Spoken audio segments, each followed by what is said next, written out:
Bienvenue dans le dernier point de l'information. Madame, Monsieur, bonsoir. Tout de suite, les titres. Nous irons dans ce journal voir l'état d'avancement des travaux des zones industrielles de Yopougon et d'Akupé jeudi. Le ministre du Commerce, de l'Industrie et de la Promotion des PME était ce jeudi sur ces différents sites pour une visite de travail. Protection et réintégration des migrants ivoiriens, les sujets sont également d'actualité. La direction des Ivoiriens de l'extérieur et l'Organisation internationale pour la migration s'accordent pour venir à bout de la question. Nous en parlons donc également ce soir. Au Soudan du Sud, le président Salva Kiir a amnistié son principal opposant Riek Machar ainsi que les autres groupes armés. Une déclaration qui intervient alors que le gouvernement et l'opposition ont signé un accord de partage du pouvoir.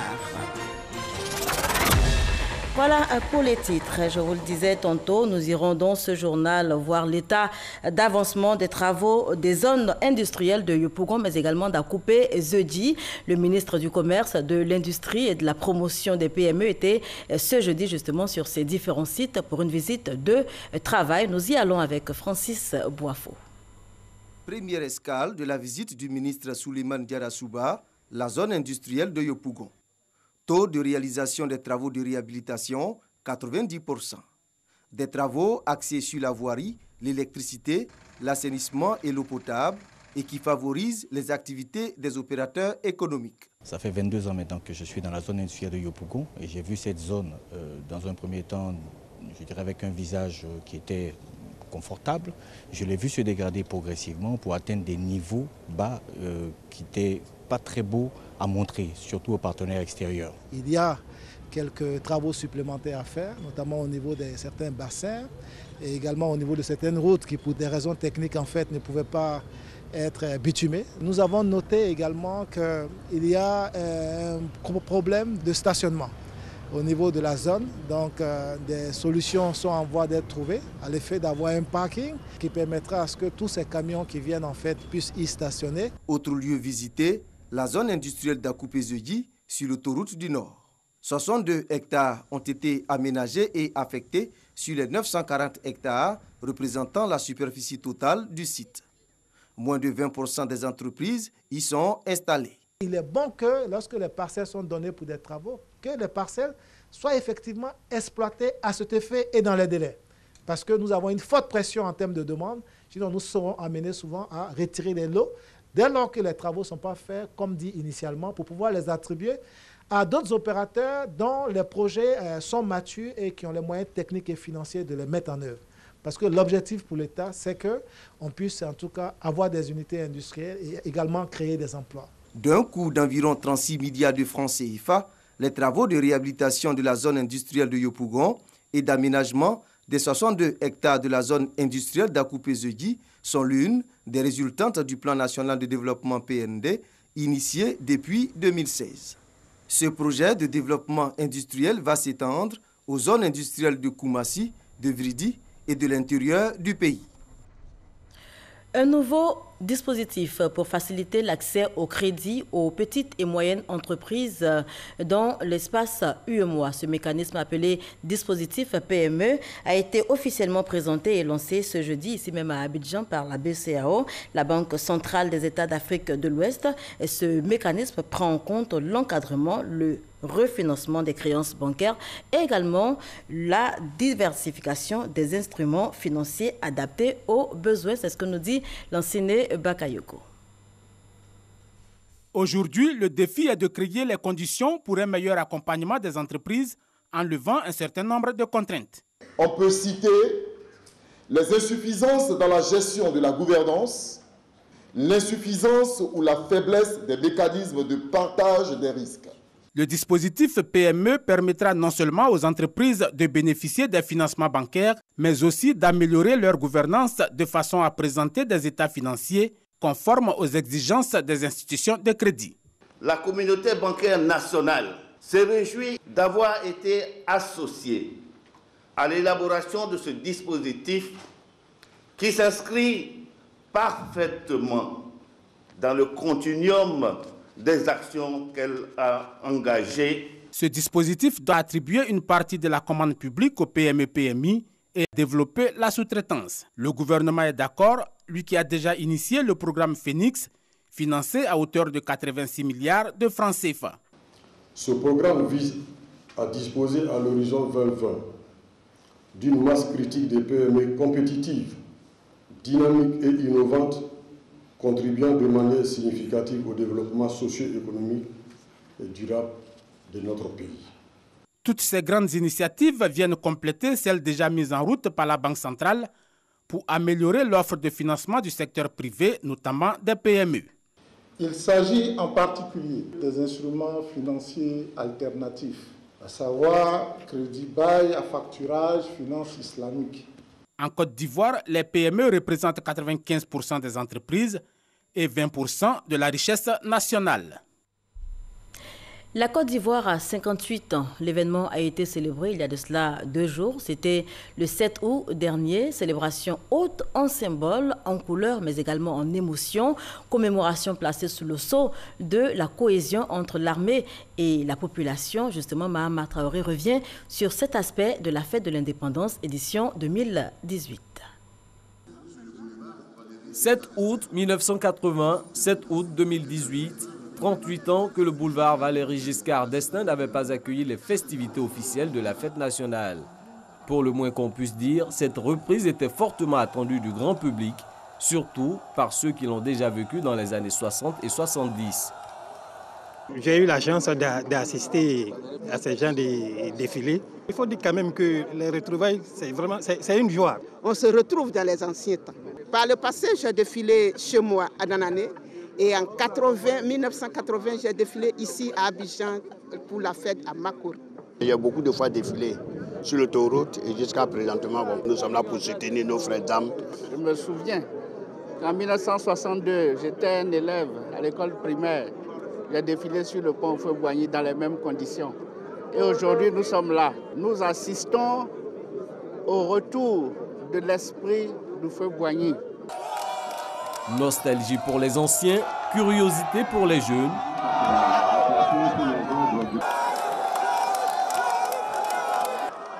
Au passage des différentes troupes, la foule est en délire.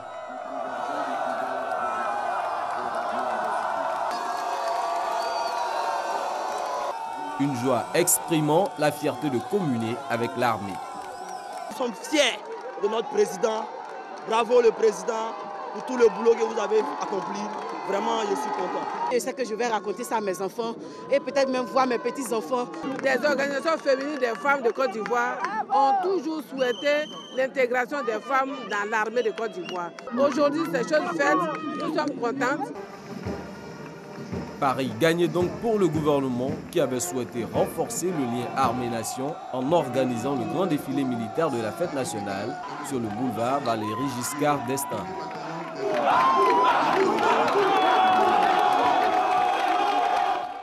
Et la veille de la commémoration de l'an 58 de la Côte d'Ivoire, comme il est de coutume, le chef de l'État s'est adressé à la nation. Une des grandes questions abordées, la question économique. Le président de la République, Alassane Ouattara, est revenu sur les acquis de sa gouvernance en la matière. Décryptage avec Cheikh Koné. Je suis heureux de constater que ces dernières années ont été marquées par des progrès significatifs dans de nombreux domaines.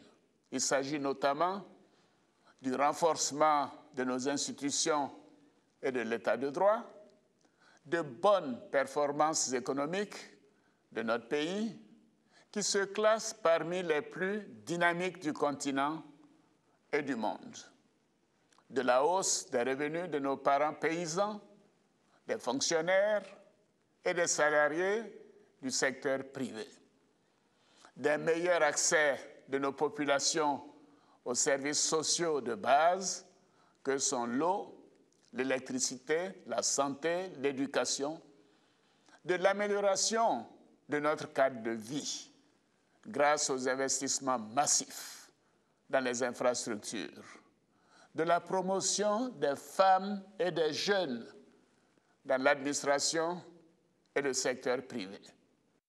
Relativement aux performances économiques de la Côte d'Ivoire, plusieurs rapports internationaux ont reconnu ces points forts de l'économie nationale.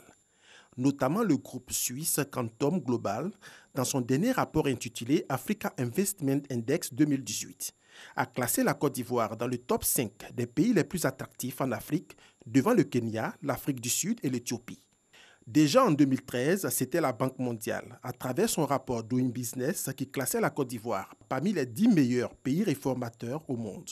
À l'analyse, ces bonnes performances économiques reposent sur des facteurs structurels tels que la diversification de l'économie, la stabilité politique et monétaire, sans oublier l'amélioration du climat des affaires.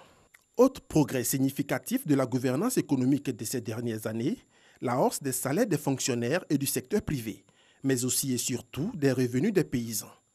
Pour les fonctionnaires, à fin janvier 2014, ce sont plus de 170 milliards de francs CFA que le gouvernement consent pour la revalorisation des salaires, une mesure historique attendue depuis plus de 20 ans. Dans le secteur privé, le salaire minimum interprofessionnel garanti SMIG est passé de 36 607 francs CFA à 60 000 francs CFA, soit une augmentation de 23 393 francs CFA.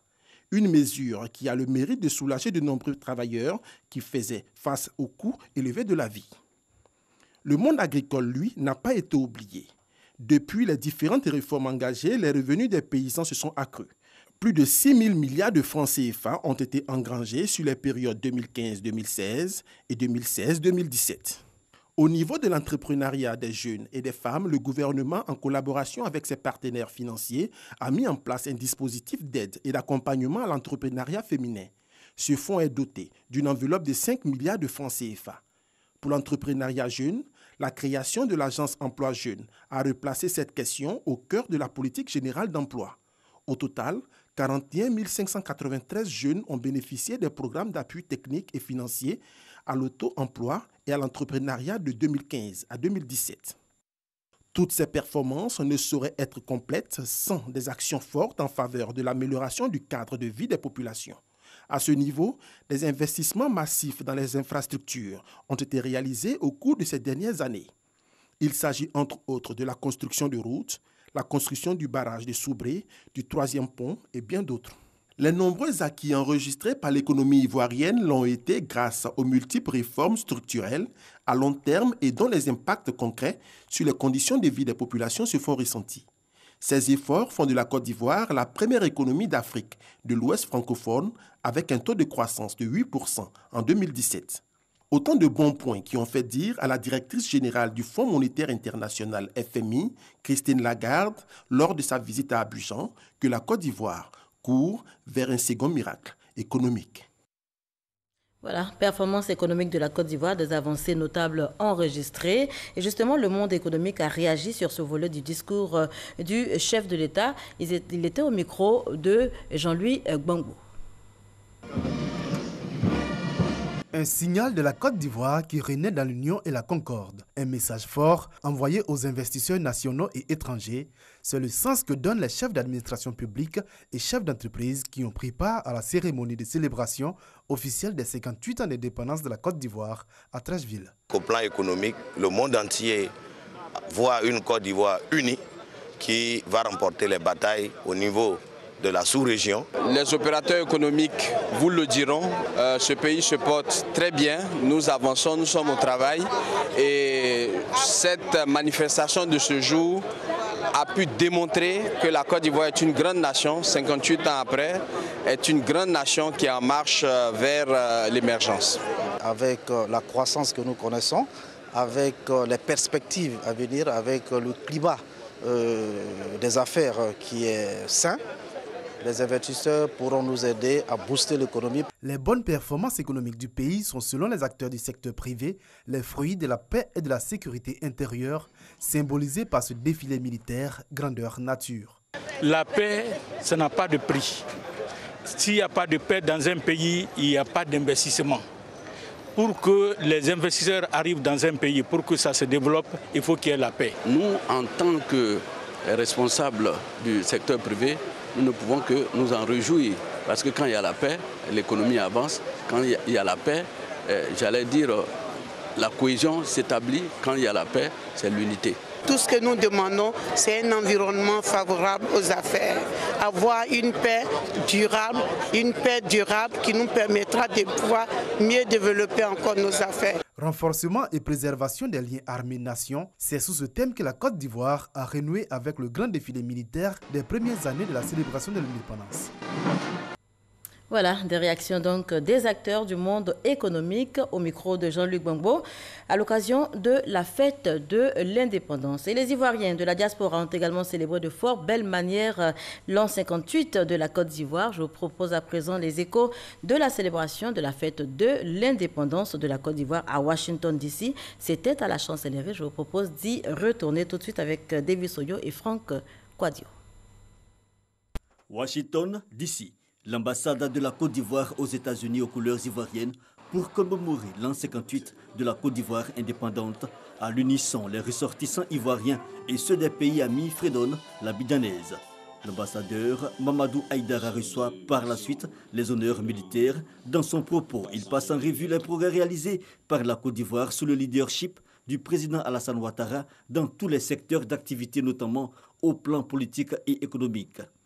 Le président de la République a annoncé dans son adresse à la nation la signature d'une ordonnance portant amnistie en faveur de 800 personnes poursuivies et ou détenues pour des crimes en lien avec la crise post-électorale, dont Mme Simone Gbagbo et d'autres personnalités politiques. Sur le plan économique, les réformes initiées par le gouvernement ivoirien dans tous les secteurs ont permis à la Côte d'Ivoire de passer d'un taux de croissance de moins 4,7% en 2011 à une croissance moyenne annuelle de 8% jusqu'en 2007. Le sous-secrétaire d'État américain chargé des affaires africaines, Robert Scott, a salué la croissance économique ivoirienne, les avancées démocratiques et surtout le repositionnement de la Côte d'Ivoire dans le concert des nations. À ses côtés, le représentant permanent de la Côte d'Ivoire aux Nations Unies, Oudja Adon, les représentants d'ONG et les partenaires au développement qui ont également félicité le chef de l'État pour ses actions menées au niveau du chantier de la réconciliation. À la surprise générale de tout le monde, le président a pris le wagon et a avancé dans le sens de ce que tout le monde attendait. Tout le monde attendait cet appel. Il a fait, c'est cela la marque des grands dirigeants. Des danses et chants du terroir ont permis aux célébrants de vivre le 58e anniversaire de l'indépendance de la Côte d'Ivoire souveraine, comme s'ils étaient sur les rives de la lagune Ébrié.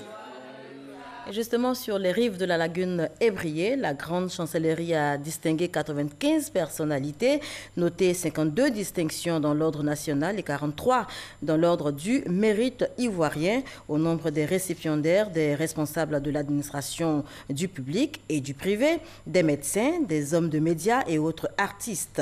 Alpha Blondy, à l'état civil, Koné Seydou a été fait avec 3 autres personnes, commandeurs dans l'ordre national. Nous vous en ferons largement écho dans nos prochaines éditions. Mais avant, protection et réintégration des migrants ivoiriens, des sujets d'actualité, la direction des Ivoiriens de l'extérieur et l'Organisation internationale de la migration s'accordent justement pour venir à bout de la question. Et c'est avec Gabriel Zani qu'on en parle. 70 jeunes sur 100 de 18 à 30 ans tentent la difficile aventure de la migration clandestine à partir d'Abidjan.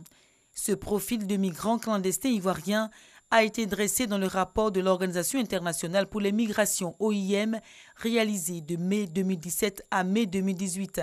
Fait sur la base de témoignages d'un échantillon d'environ 2000 migrants de retour, l'étude dévoile aussi qu'ils sont 50% à passer par la Libye pour atteindre les côtes italiennes. Et ce phénomène est grandissant chez 75 jeunes garçons sur 100 en milieu urbain. Ce premier rapport a été discuté en comité restreint entre la direction des Ivoiriens de l'extérieur et la chef de la mission de l'OIM en Côte d'Ivoire. En général, les migrants ivoiriens sont des jeunes hommes qui avaient un emploi rémunéré formel ou informel, mais qui quand même gagnaient en moyenne au moins 100 000 francs CFA par mois, qui ont investi jusqu'à 2 millions de francs CFA afin de partir sur la route vers l'Europe. Un deuxième rapport fait état de 3 302 migrants rapatriés au total. Parmi eux, 2 668 ont reçu un appui à la réinsertion. 669 ont présenté des plans de réintégration et 363 ont été référés pour recevoir une formation professionnelle. Les quelques ressources que nous avons eues, nous avons essayé de les organiser autour de quelques projets que sont le retour et la réintégration des migrants, qui est le premier axe. Et puis, il y a ce que nous appelons le projet de la cartographie de la diaspora ivoirienne, qui est un programme qui nous permettra de recenser tous nos compatriotes qui vivent à l'étranger, de telle sorte à actualiser leur profil et nos statistiques. La direction des Ivoiriens de l'extérieur prévoit une nouvelle orientation de sa politique de protection des jeunes pour éviter les récidives. C'est important qu'à côté des efforts du gouvernement de démantèlement des réseaux, de retour des migrants ivoiriens, d'appui à la réinsertion, qu'il y ait à côté de cela une bonne politique d'information et de communication qui permette que la bonne information soit partagée, que les bons outils soient utilisés afin d'aboutir à une baisse de la tendance migratoire des Ivoiriens. De mai 2017 à juillet 2018, 90 mineurs non accompagnés ont bénéficié du retracement familial, d'un appui à la scolarité et d'une formation, pendant que d'autres migrants vulnérables reçoivent des appuis au logement et des soins de santé pour ceux d'entre eux qui seraient malades à cause des conditions de vie en Libye. Ces assistances aux jeunes migrants ivoiriens s'inscrivent dans le cadre de l'initiative régionale du Fonds fiduciaire de l'Union européenne et de l'OIM qui couvre 14 pays.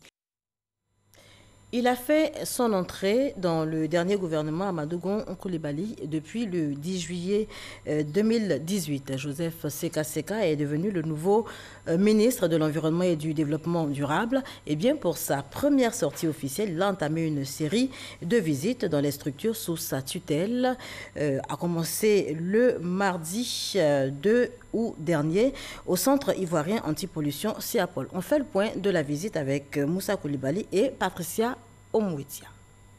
La visite de travail dans les structures sous tutelle du nouveau ministre de l'Environnement et du Développement durable est comme un retour aux sources. Ancien directeur de l'Agence nationale de l'environnement de 2010 à 2014, le ministre Joseph Seka Seka a déjà servi dans le domaine de l'environnement.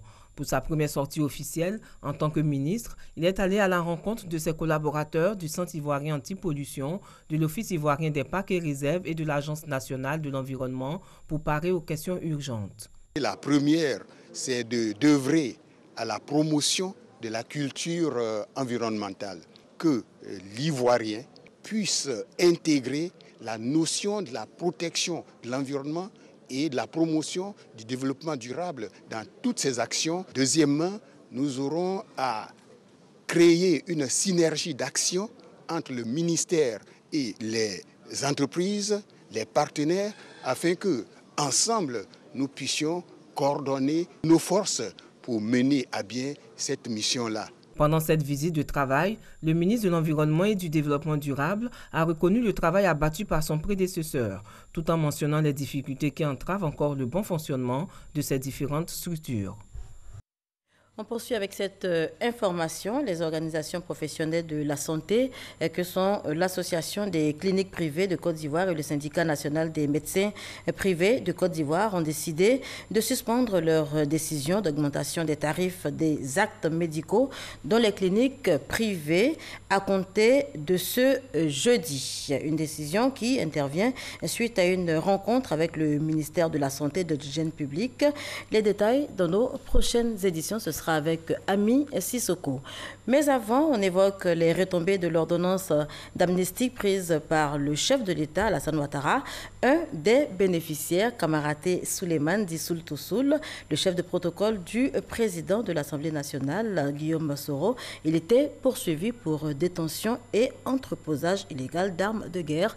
On en parle avec Michel Digré.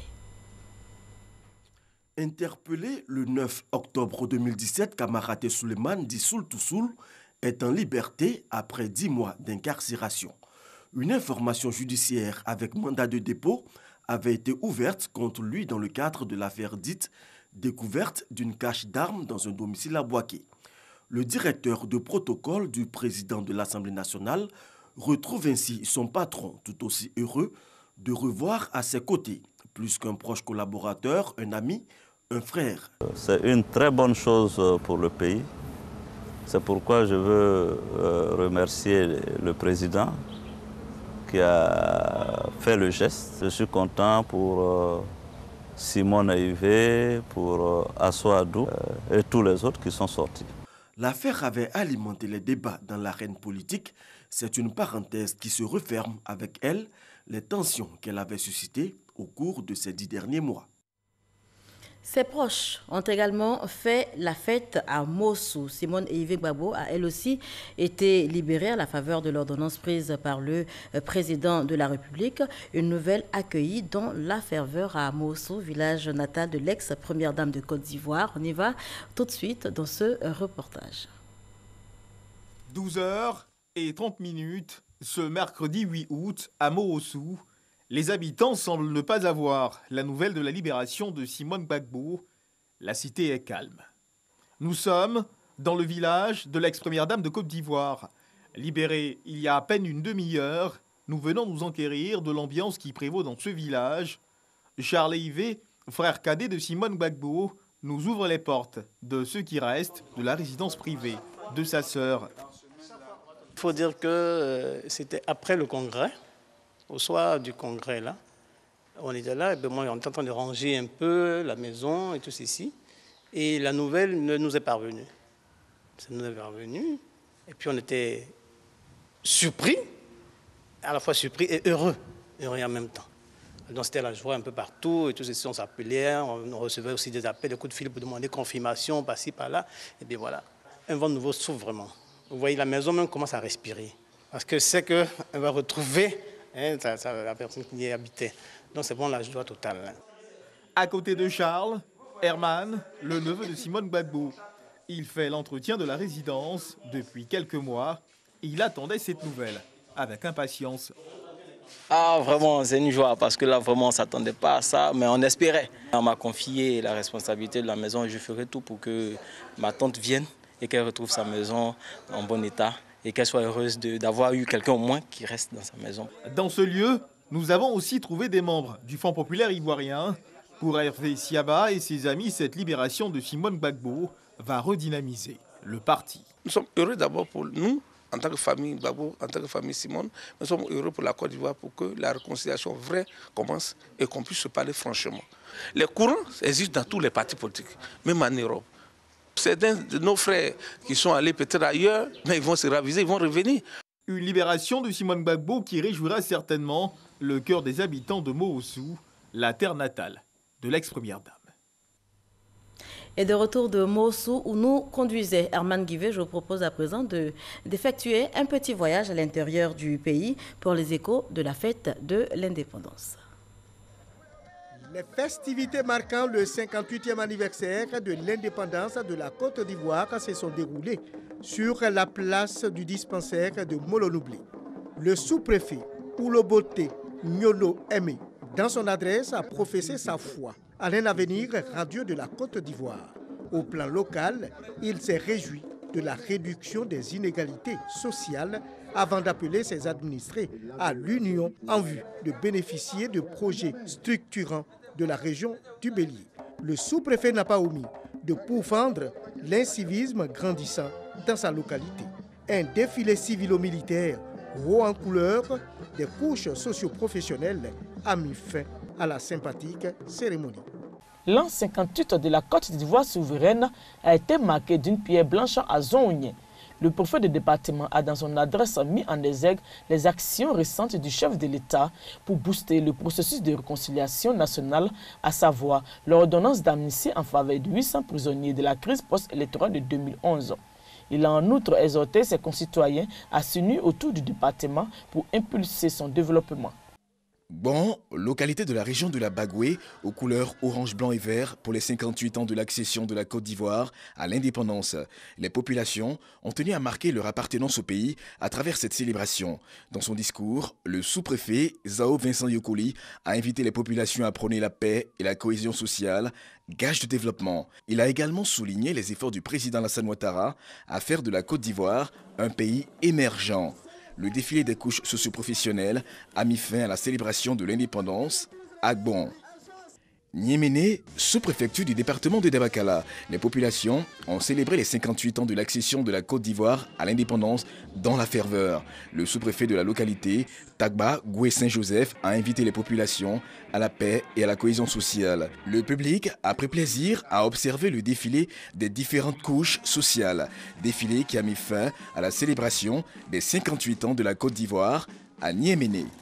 Satama Sokoro, sous-préfecture de la région du Yambol. La localité paraît aux couleurs nationales pour les 58 ans de la Côte d'Ivoire indépendante.